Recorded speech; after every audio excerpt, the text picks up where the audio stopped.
Mateus capítulo 12 é o ponto de partida, irmãos, de uma das doutrinas mais complexas da Escritura. Não tenha dúvida disso. A blasfêmia contra o Espírito Santo, ou o pecado sem perdão. Abra comigo Mateus 12, verso 22 a 32. Então lhe trouxeram um endemoniado, cego e mudo, e ele o curou, passando o mudo a falar e a ver. E toda a multidão se admirava e dizia: é este, porventura, o filho de Davi? Mas os fariseus, ouvindo isto, murmuravam: este não expele demônios, senão pelo poder de Beelzebu, maioral dos demônios. Jesus, porém, conhecendo-lhes os pensamentos, disse: todo reino dividido contra si mesmo ficará deserto, e toda cidade ou casa dividida contra si mesma não subsistirá. Se Satanás expele a Satanás, dividido está contra si mesmo. Como, pois, subsistirá o seu reino? Se eu expulso demônios por Beelzebu, por quem os expulsam vossos filhos? Por isso, eles mesmos serão os vossos juízes. Se, porém, eu expulso demônios pelo Espírito de Deus, certamente é chegado o reino de Deus sobre vós. Ou como pode alguém entrar na casa do valente e roubar-lhe os bens sem primeiro amarrá-lo? E então lhe saqueará a casa. Quem não é por mim é contra mim, e quem comigo não ajunta, espalha. Por isso vos declaro, todo pecado e blasfêmia serão perdoados aos homens, mas a blasfêmia contra o Espírito não será perdoada. Se alguém proferir alguma palavra contra o Filho do Homem, ser-lhe-á isso perdoado, mas se alguém falar contra o Espírito, não lhe será isso perdoado, nem neste mundo, nem no porvir. Amém. Na semana passada, quando eu estava pregando em Levítico 24, o pecado que era tratado ali de 10 ao 23 era a blasfêmia. Mas ali era uma blasfêmia que ela era perdoada, você tinha sacrifício para isso, você tinha uma oferta que podia ser entregue para perdoar o pecado. Mas aí se levanta aquela dúvida de sempre: e aquela blasfêmia que não tem perdão? Nós começamos a escola dominical e no meio da escola nós tratando de outra doutrina, mas acabamos citando isso aí. Eu até falei, acho que foi com Mariana, estava aqui, semana que vem a gente vai tratar, não é isso? Desse problema, que se levantou o problema, não tinha como tratar ali, e é uma doutrina que precisa ser compreendida pelos irmãos.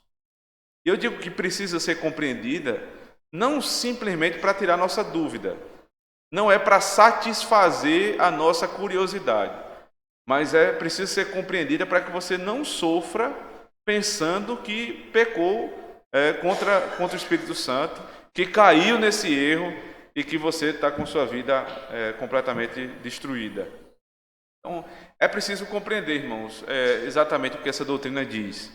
Em primeiro lugar, muitos crentes temem e tremem quando se fala a respeito da blasfêmia contra o Espírito Santo, porque se lembram de pecados passados, se lembram de momentos da sua vida onde por uma raiva, por um temor, por uma tentação, se levantaram contra Deus e blasfemaram contra o Senhor. E aí eles pensam que mesmo depois da conversão ainda não vão ter esperança na vida eterna, porque pecaram contra o Espírito Santo. Isso também é comum quando você está tratando com alguém de teologia pentecostal e aquele irmão ele está tentando lhe convencer daquelas doutrinas estranhas, de rodopio, de marcha, de língua estranha, desse tipo de coisa que é atribuída à obra do Espírito Santo. E aí quando você diz que não crê e começar a argumentar biblicamente a respeito dessas questões, então a pessoa vai dizer: você está blasfemando contra o Espírito, você está negando o Espírito, e a confusão está formada. Então, para sairmos desses problemas, dessas dificuldades, dessa dúvida, é preciso saber qual é a natureza do pecado da blasfêmia contra o Espírito Santo. Afinal de contas, o que é blasfemar contra o Espírito Santo. Esse texto, o texto de Mateus 28, acompanhado de Hebreus 6, Hebreus 10, né, e 1 João capítulo 5, são exemplos, né, muito claros a respeito desse pecado. Mas não são claros a ponto de você ler e você está com tudo resolvido, né? Se fosse assim, não tinha o debate no meio da igreja. Então é preciso compreender um pouco mais. A gente vai começar de Mateus, para que você lembre aqui qual é o contexto em que está se dando a discussão de Cristo com os fariseus. Cristo acabou de curar, veja o verso 22, olhe para a sua Bíblia, um endemoniado que era cego e mudo. Ele cura, o mudo passa a falar, né, e ele era cego também, passa a ver, e os demônios são retirados. A multidão se admirou e disse: será que esse é o filho de Davi? Veja, a multidão compreendeu que aquele que faz um sinal como esse, o que liberta, o que cura, o que sara, só pode ser um profeta de Deus. E eles aplicam exatamente a Cristo a promessa do Antigo Testamento. Ele é o Messias, ele é o filho de Davi. Então, essas pessoas foram iluminadas pelo Espírito Santo. Elas receberam a obra do Espírito Santo para aplicar a Cristo aquilo que estava sendo feito ali. Que Jesus era o Cristo, ou seja, Jesus era o Messias.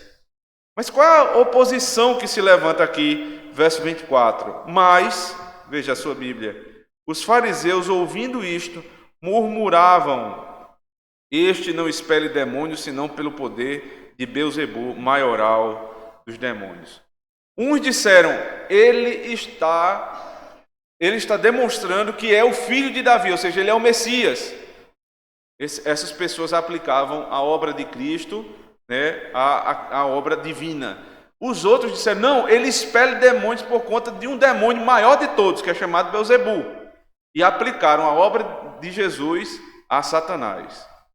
A conclusão de Cristo é: primeiro, se eu estou expelindo demônio com a autoridade do demônio maior, que reino bagunçado é esse?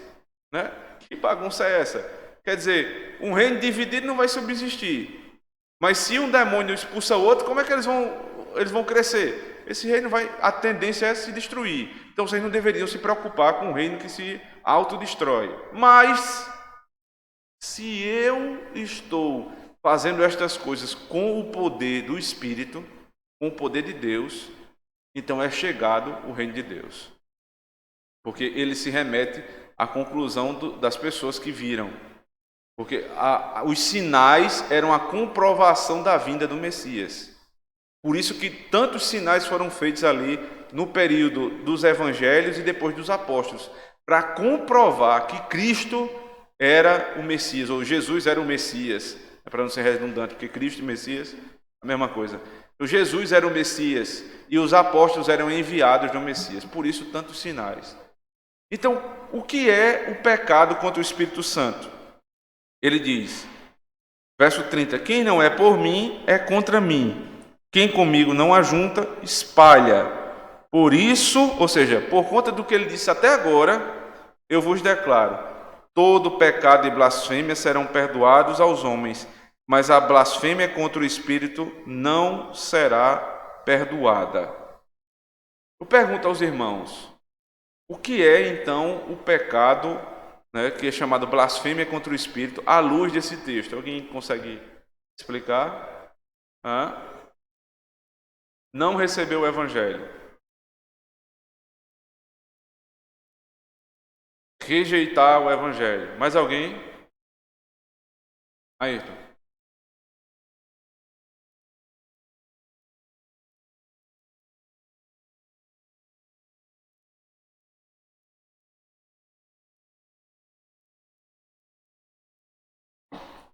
Ok.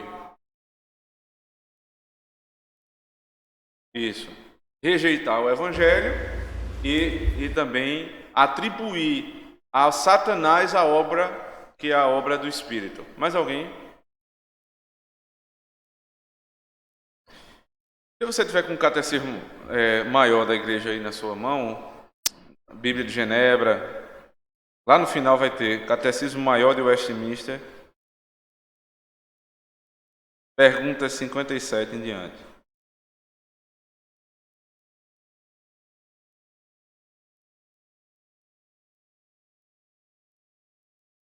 Vamos lá, pergunta 57 diz assim: quais são os benefícios que Cristo adquiriu pela sua mediação? Cristo, pela sua mediação, adquiriu a redenção, juntamente com todos os mais benefícios do pacto da graça. Ou seja, o que é que eu posso receber de Cristo? Eu recebo de Cristo a redenção, né, por meio pela sua mediação, juntamente com todos os benefícios do pacto da graça. Primeiro é redenção, é salvação. Depois, os benefícios decorrentes da salvação. Por exemplo, justificação, santificação, glorificação. Essas coisas não são o Evangelho. Eles são benefícios do Evangelho. O Evangelho é Cristo morreu no meu lugar, né? Então, eu recebo isso em Cristo. Agora, pergunta 58. Como nos tornamos participantes dos benefícios que Cristo adquiriu? Uma coisa é saber que você pode, em termos de possibilidade, receber os benefícios da obra de Cristo, a redenção e as consequências da redenção. A outra é saber como eu me ligo a estas coisas. Aí a pergunta 58 vai responder: tornamo-nos participantes dos benefícios que Cristo adquiriu pela aplicação deles, os benefícios, a nós, que é especialmente a obra do Espírito Santo. Então o que é que o Espírito Santo faz? Ele aplica a obra de Cristo que se deu há 2000 anos atrás ao meu coração. Ele faz essa ligação entre o pecador e a redenção. O Espírito Santo é que liga essas duas verdades. A pergunta 59 diz: quem são feitos participantes da redenção mediante Cristo?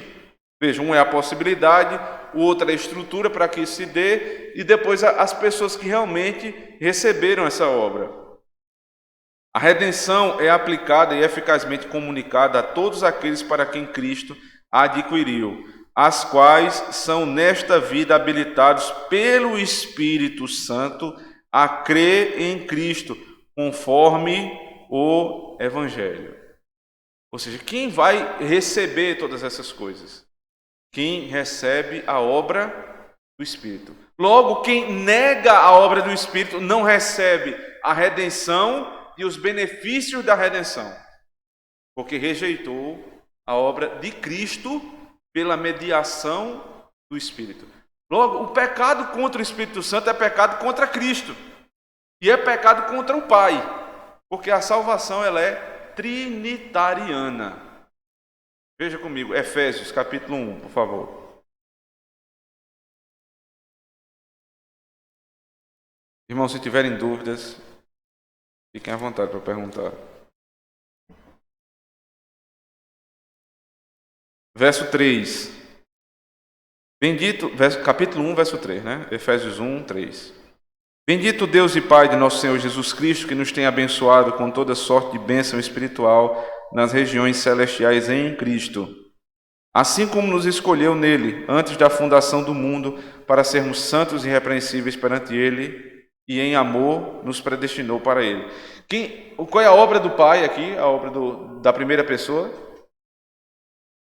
Foi? Eleição. Então, ele está tratando aqui da doutrina da salvação e diz: a obra do Pai é eleger. Aonde se deu essa obra? Em que tempo? Na eternidade. Né? A gente já estudou isso, inclusive. Agora, a obra do Filho, verso 5. Nos predestinou para ele, para a adoção de filhos, por meio de Jesus Cristo, segundo o beneplácito da sua vontade, para louvor da glória de sua graça, que ele nos concedeu gratuitamente no amado, no qual temos a redenção pelo seu sangue, a remissão dos pecados segundo a riqueza da sua graça. Qual é a obra do Filho?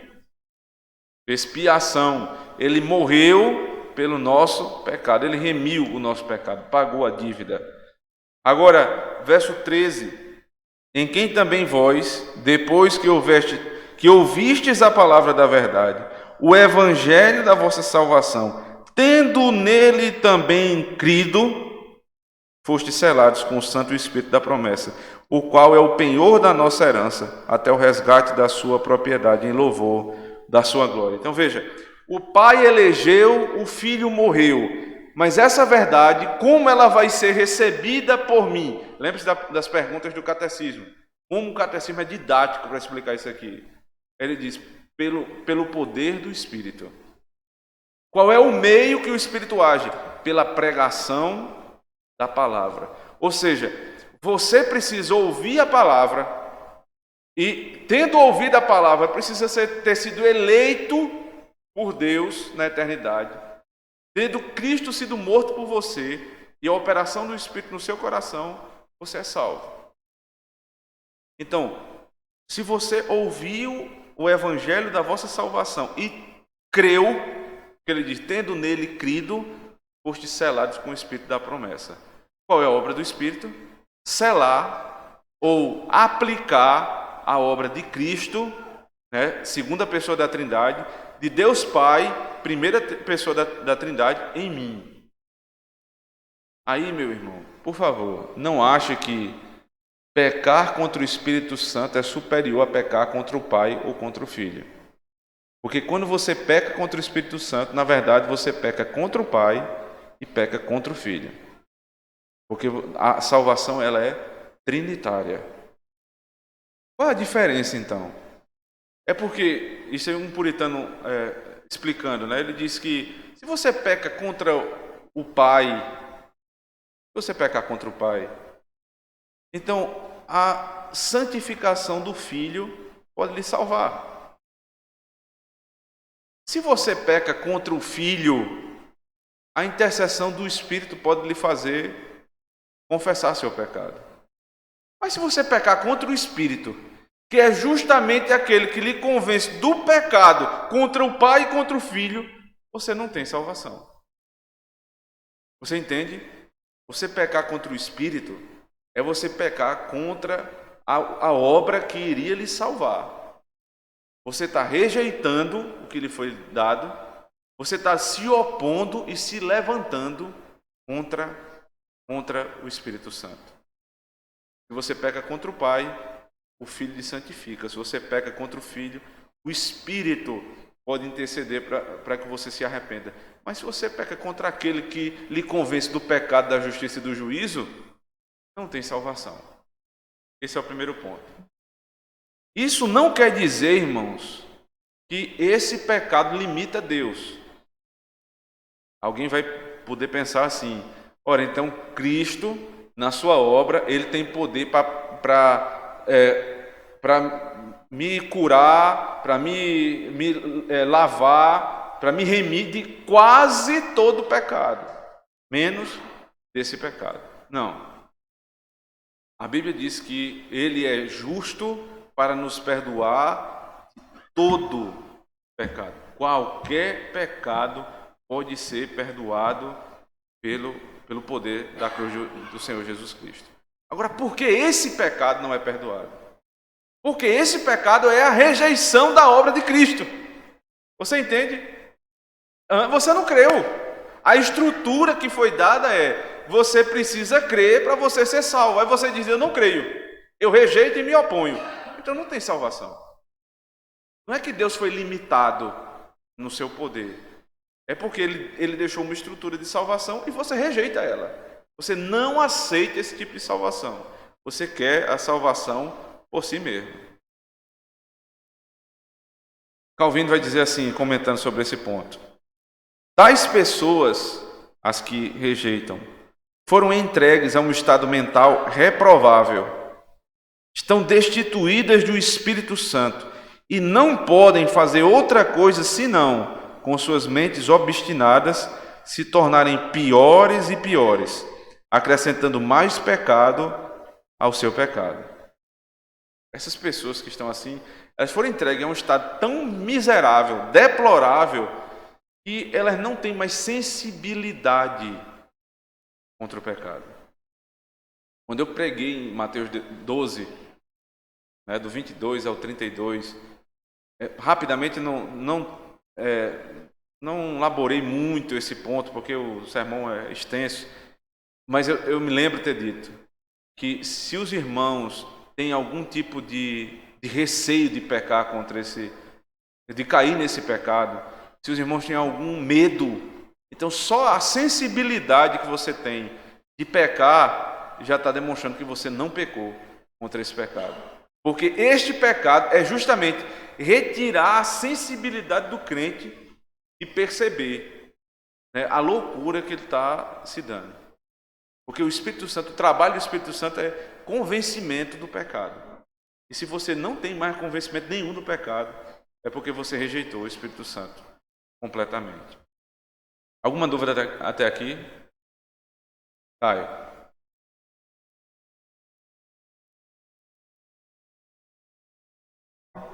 Calma, amado.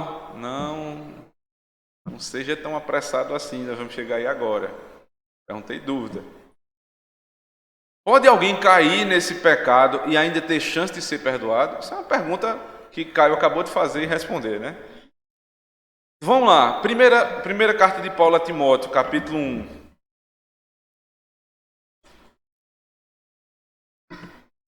1 Timóteo 1, verso 12 e 13.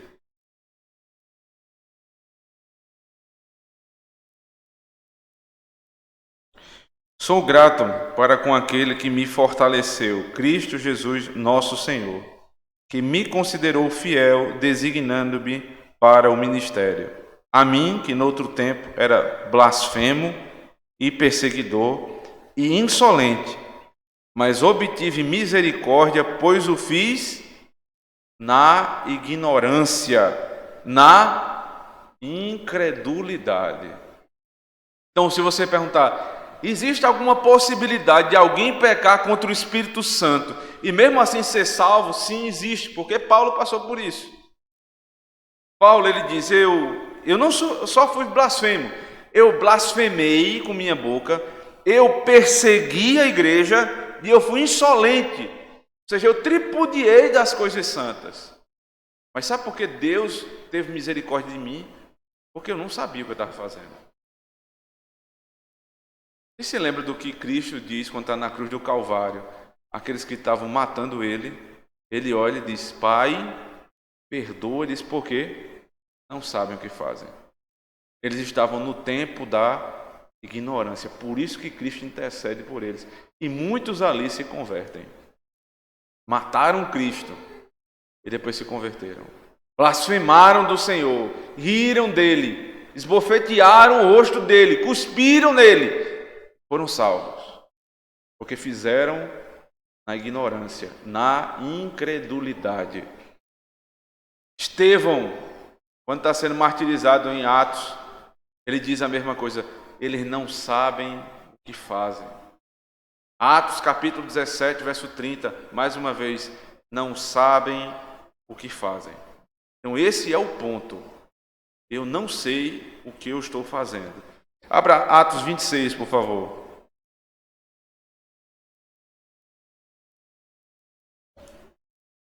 Verso 10 e 11. Vou pedir alguém para ler.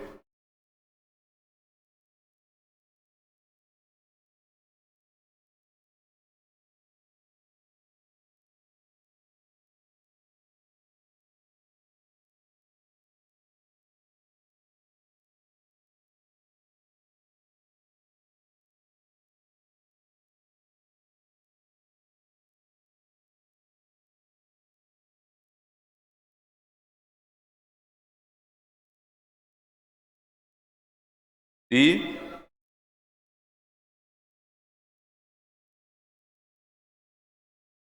até aí.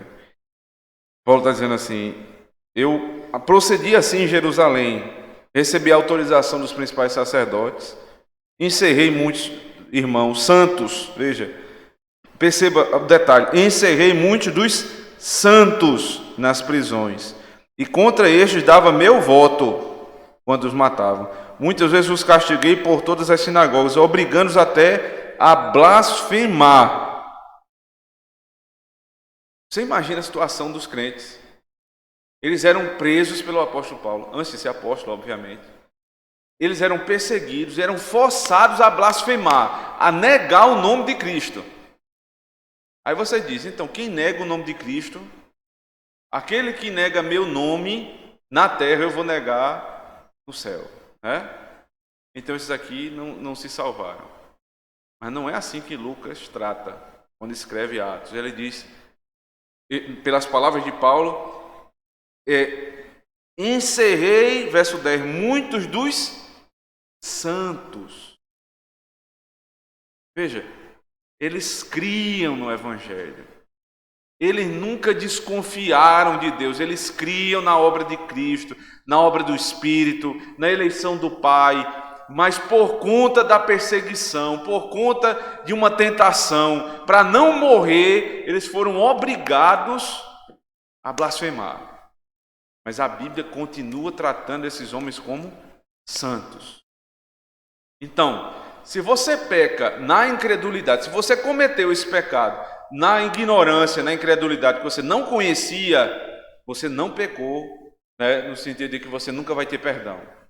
Se você, por conta de uma grande tentação, uma grande angústia da alma, né, um momento de muita tribulação, você quebra esse mandamento, você não fez isso de maneira consciente, então você não quebrou esse mandamento.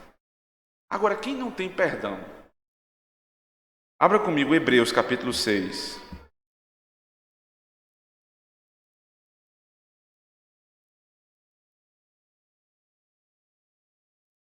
Hebreus capítulo 6.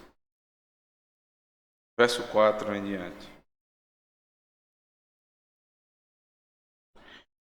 É impossível, pois, que aqueles que uma vez foram iluminados e provaram o dom celestial e se tornaram participantes do Espírito Santo e provaram a boa palavra de Deus e os poderes do mundo vindouro e caíram, sim, é impossível outra vez renová-los para arrependimento, visto que de novo estão crucificando para si mesmos o Filho de Deus e expondo-o à ignomínia. Porque a terra que absorve a chuva, que frequentemente cai sobre ela e produz erva útil para aqueles por quem é também cultivada, recebe bênção da parte de Deus. Mas se produz espinhos e abrolhos, é rejeitada, e perto está da maldição, e o seu fim é ser queimada. Esse aqui é o texto clássico do arminiano, para dizer que você perde a salvação. Quem nunca escutou Hebreus 6 como um texto onde você perde a salvação? Ora, mas vamos ver primeiro se o texto está falando de salvação. O texto disse, volte comigo, verso 4, é impossível que os que foram iluminados. Iluminação não é salvação.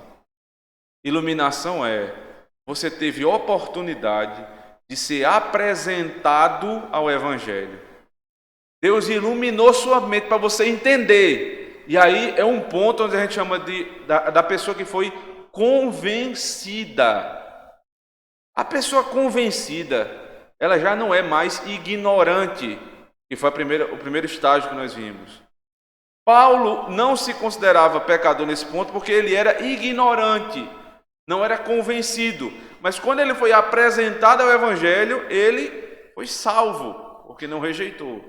Aqui a iluminação é para convencimento. Aí a gente diz, rapaz, aquele fulano ali, ele não salvou ainda não, mas ele é já convencido. Ele está mais perto do inferno do que do céu. Está mais perto do inferno. Se ele morrer daquela situação, ele está mais perto do inferno do que do céu, porque ele foi apresentado tantas vezes na igreja, a pregação, e ele rejeita. Melhor que ele tivesse na ignorância. O texto aqui não está falando de alguém que foi salvo, mas de alguém que foi iluminado. Veja que ele continua. E provaram do dom celestial e se tornaram participantes do Espírito Santo. Como é que eu torno participante do Espírito Santo? Eu recebo todos os benefícios da igreja. Muitos desses aqui sentaram à mesa do Senhor, comeram do pão e do vinho, receberam o batismo, vivem no meio da igreja, recebendo os dons do Espírito Santo. Verso 5, e provaram a boa palavra de Deus, ouviram a pregação, e os poderes do mundo vindouro, ouviram as promessas, mas caíram. Irmão, se nós pensássemos ao contrário desse texto, nós estamos dizendo que todo o resto da Escritura é derrubado por um único texto, que não é verdade. Então, esses aqui, eles caíram porque provaram de uma porção do Espírito que é para iluminação da nossa alma, para convencimento. Mas eles, depois de serem convencidos, eles fizeram o quê? Rejeitaram a obra do Espírito. Não querem, obstinadamente. Agora veja capítulo 10 de Hebreus. Alguém lê verso 26 e 27. Por favor.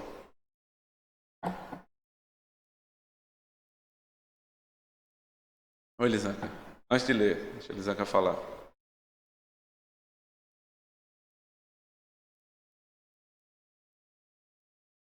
Não. Não. Muitas pessoas são convencidas que são pecadoras, mas não creem. Vou lhe dar um exemplo. Uma vez eu conversei com um rapaz há muito tempo, numa empresa que eu trabalhava, e eu tentei evangelizá-lo. Ele entendeu tudo. Ele disse, rapaz, olha, eu sou exatamente essa pessoa, eu pequei em tudo isso aí. Mas sabe qual foi a conclusão dele? Não tem jeito mais para mim não. Eu vou viver a vida do jeito que eu quiser, porque o meu pecado é tão grande que nem Cristo pode salvar. Eu disse, rapaz, não diga isso não. Eu disse, eu digo, eu sei do que eu estou falando. Eu não quero isso aí.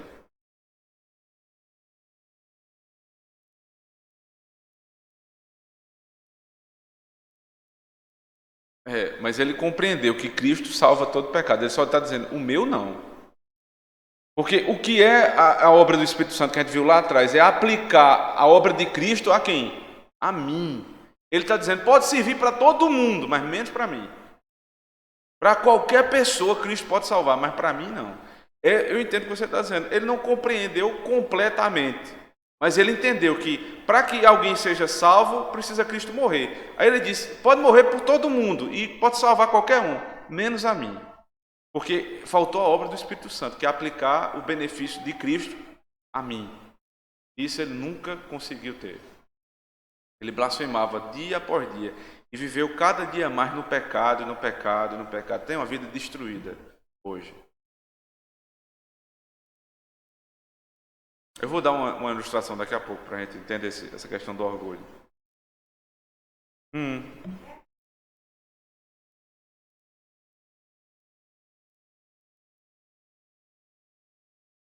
Em que sentido?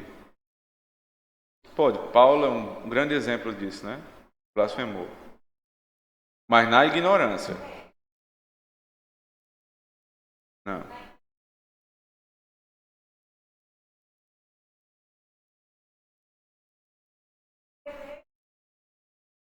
É muito complicado. Senão a gente não tinha essa aula, não. Fosse simples, eu estava desempregado. Mas é complicado. Vamos caminhar, tá bom? Vamos caminhar.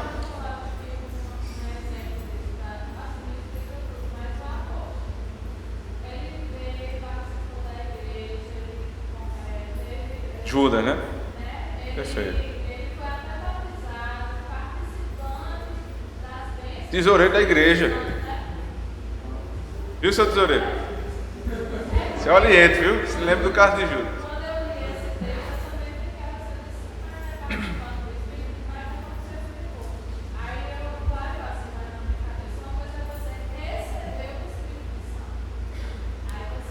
Porque aqui é receber para iluminação, não para salvação.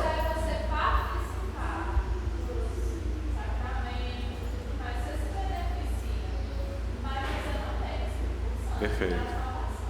Perfeito. Porque a obra, eu rejeito a obra.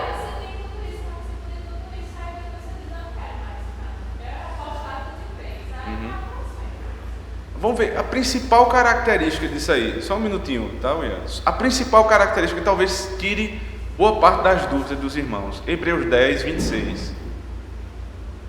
Diogo, lê aí, por favor, 26 e 27.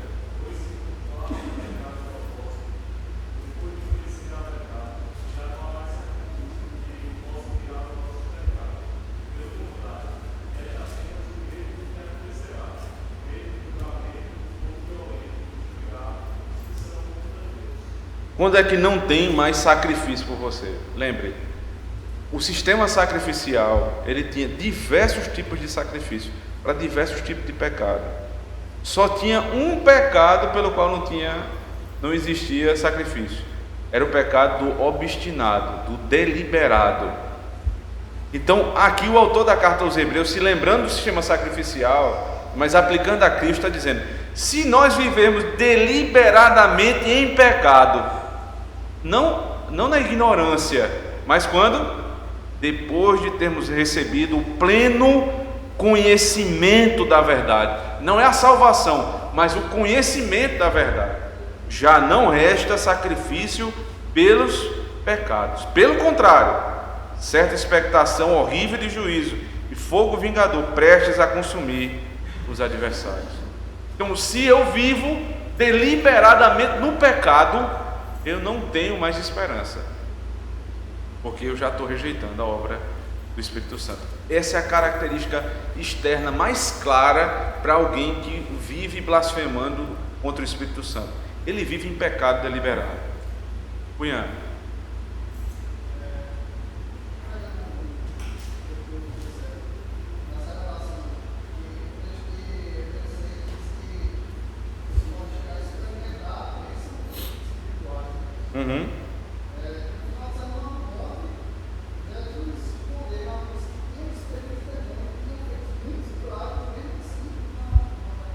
A gente nem sabe se eles realmente expeliram, né? Ele disse que eles diziam, né? Mas é uma suposição, é uma possibilidade. Exatamente. Judas é o caso clássico disso aqui. Diogo.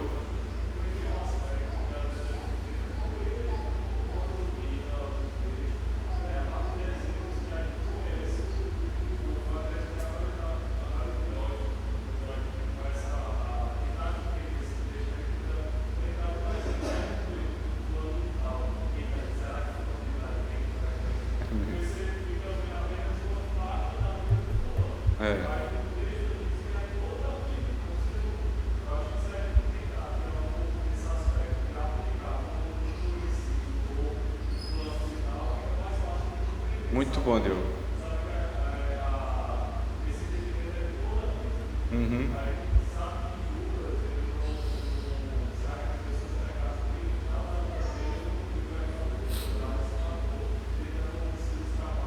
Exato.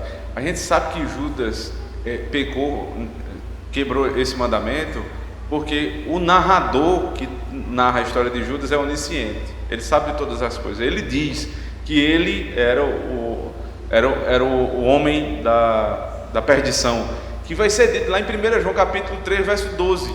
Ele é o filho da serpente.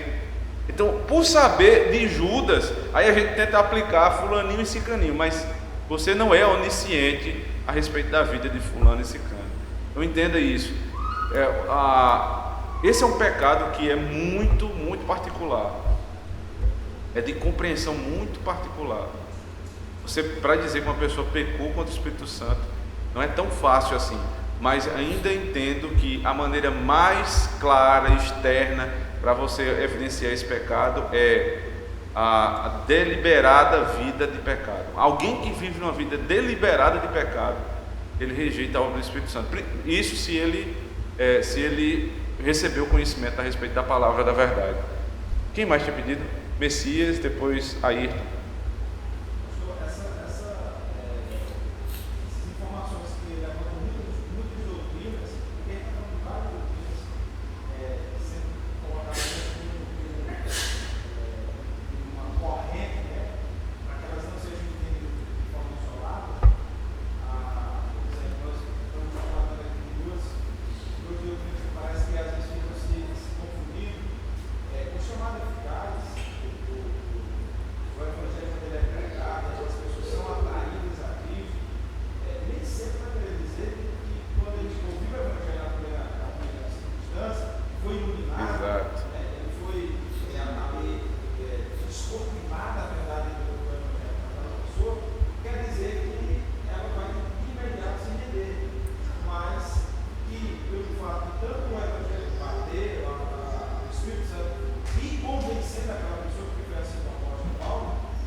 nisso que você está dizendo, Messias, é importante demais lembrar do que Cristo disse a respeito. Explicando o pecado, lá no Mateus 12, verso 32, ele diz: se alguém proferir alguma palavra contra o Filho de Deus, contra o Filho do homem, ou contra o Espírito, ele está dizendo é o seguinte, é que o pecado contra o Espírito Santo não é um pecado que você fica guardadinho no seu coração, não. Você fala, você milita contra, entendeu? Você se levanta, você não é uma pessoa passiva. Você não guarda só para você, você sai de todo canto tentando fazer, né, seguidores para a sua loucura. Você tenta exterminar Deus da sociedade. Esse é um pecado. Alguém que profere, se levanta e rejeita o Espírito Santo, né?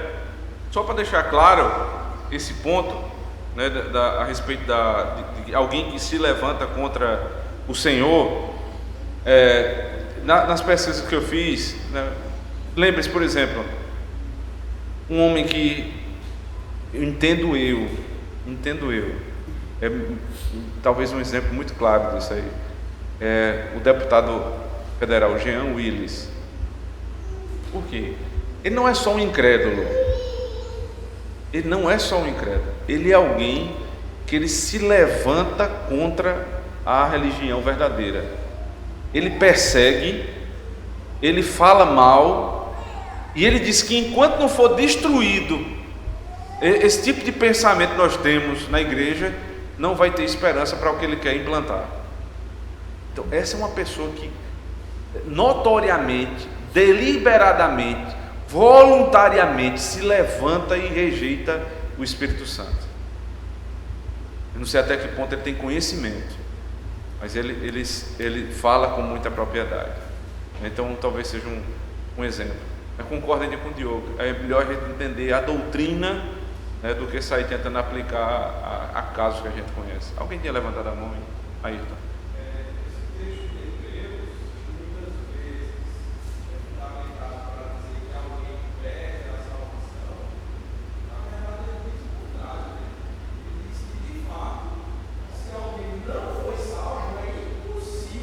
Perfeito. Porque não são dos nossos, né?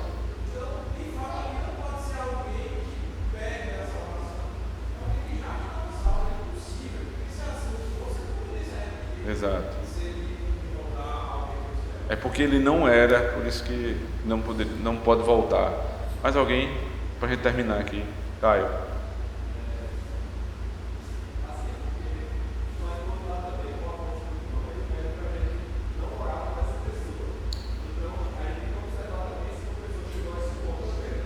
Vamos lá. Perfeito. 1 João capítulo 5. É o texto que Caio está se referindo.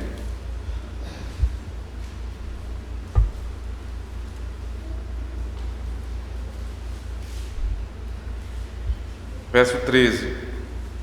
Estas coisas vos escrevi a fim de saberdes que tendes a vida eterna, a vós outros que credes em o nome do Filho de Deus. E esta é a confiança que temos para com Ele, que se pedirmos alguma coisa segundo a sua vontade, Ele nos ouve. E se sabemos que Ele nos ouve quanto ao que lhe pedimos, estamos certos de que obtemos os pedidos que lhe temos feito. Se alguém vir a teu irmão cometer pecado não para a morte, pedirá, e Deus lhe dará vida. Aos que não pecam para a morte, há pecado para a morte, e por esse não digo que rogue. Toda injustiça é pecado, e há pecado não para a morte. Sabemos que todo aquele que é nascido de Deus não vive em pecado, veja, deliberado. Antes, aquele que nasceu de Deus o guarda, e o maligno não lhe toca. Sabemos que somos de Deus e que o mundo inteiro jaz no maligno. Aqui João está dizendo, aquele que é filho de Deus não vive deliberadamente no pecado, ou seja, não peca contra o Espírito Santo. Porque o pecado contra o Espírito Santo é um pecado deliberado. E por que ele não cai? Porque Deus o guarda. Ele que começou a boa obra, ele vai guardar até o fim. Agora, se você vê um irmão que peca não para a morte, ore por ele. Mas quando ele vai falar para alguém que peca para a morte, ele não diz que é irmão. Ele não fala que é irmão. ele não ore por ele, que é o pecado para a morte: rejeição, obstinação, né, militância deliberada contra a obra do Espírito Santo. Esse é o pecado pelo qual nós não devemos orar por aquela pessoa. John Stott diz assim, já nos encaminhando para o fim: tal pecado era para a morte por sua própria natureza, que é a rejeição final e decidida daquele único que pode salvar, Jesus Cristo. Este pecado leva quem o comete inexoravelmente a um estado de incorrigível embotamento moral e espiritual, porque pecou voluntariamente contra a própria consciência. É o pecado voluntário contra a consciência. Deixa eu só trazer uma ilustração aqui, né, de Thomas Boston a respeito desse tema, para tentar clarear para os irmãos. Ele diz que certo homem estava doente, né, a ponto de morrer. Então o médico se levanta e diz: eu vou fazer uma cirurgia em você. Ele leva aquela pessoa, anestesia, e quando ele está anestesiado, faz toda a cirurgia, cura aquela pessoa e depois coloca um curativo ali por cima. Até o ponto que ele estava dormindo, ele estava aceitando. Mas na hora que ele acorda e ele entende o que está acontecendo, veja, compreendeu o que aquele médico fez, que é o símbolo de alguém que está levando a palavra de salvação para o doente.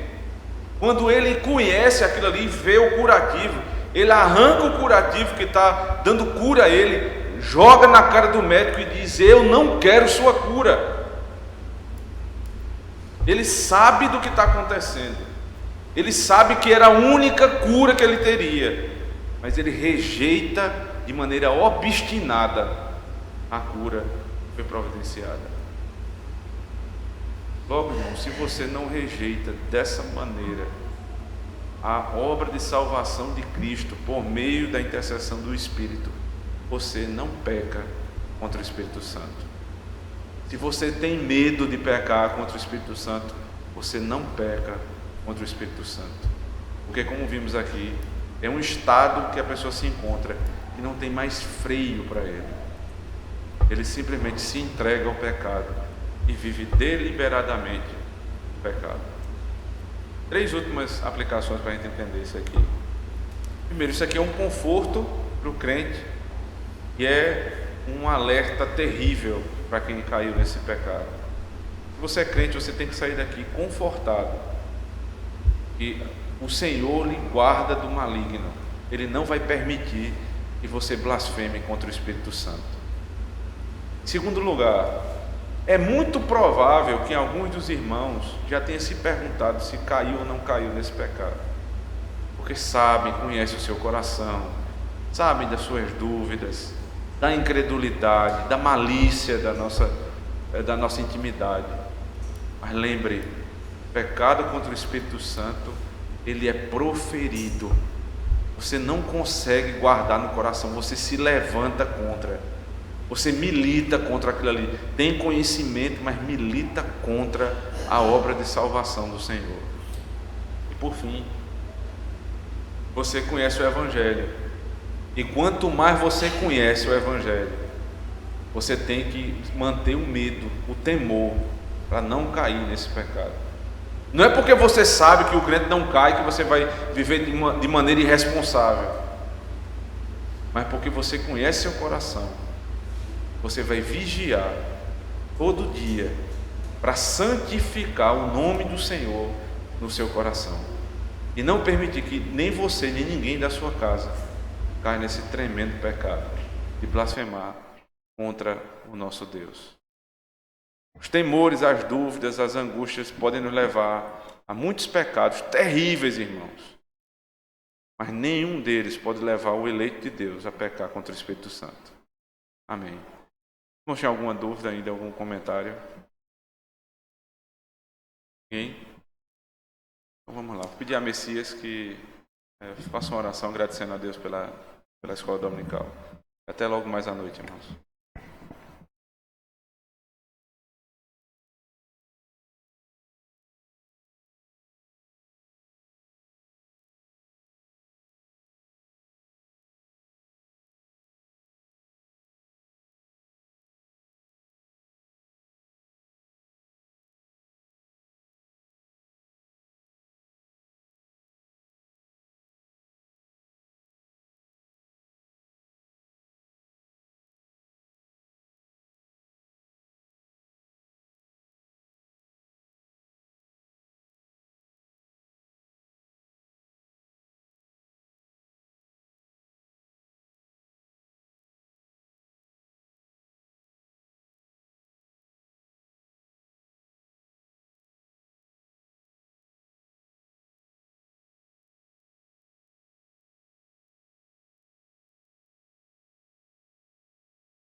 cheio.